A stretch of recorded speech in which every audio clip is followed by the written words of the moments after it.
Isaiah. Chapter 1.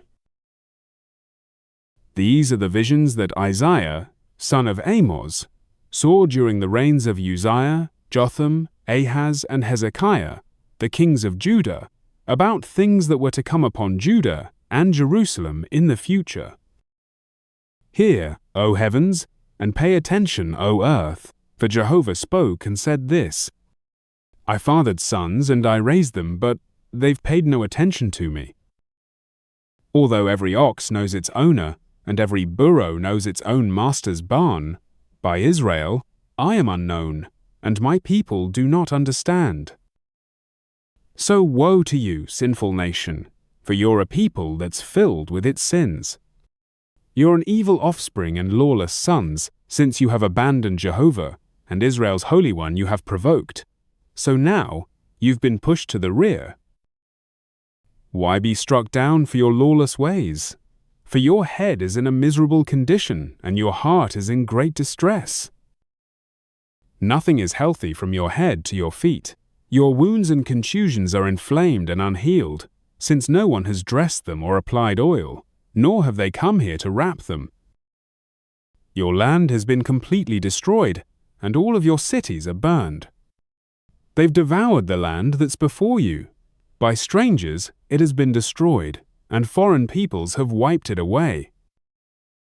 For the daughter of Zion has now been abandoned like an old shack in a vineyard, or a shed in a cucumber garden, or like a city that is under attack.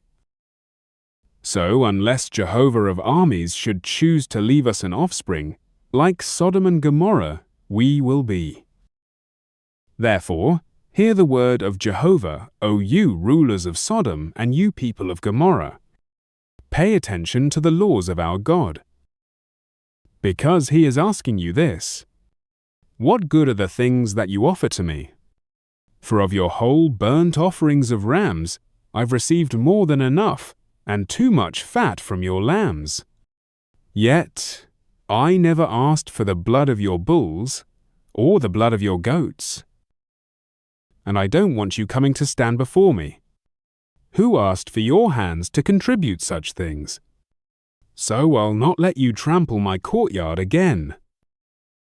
And if you should bring fine flour to me, you will do it in vain, since I find your incense disgusting. Nor will I accept your new moons, or your Sabbaths, or holiday feasts.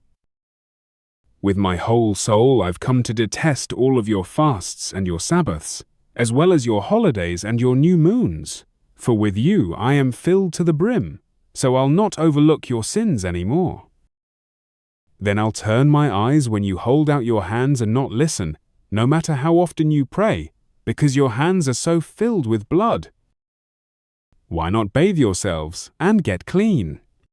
Then remove your wicked ways from my eyes. Stop being bad and learn to do good. Insist on judgments that are fair. If you'll rescue those who've been wronged, decide in favor of orphans and give justice to widows. Only then can you come and plead before me, says Jehovah, and if your sins should be crimson red as white as snow, I will make them.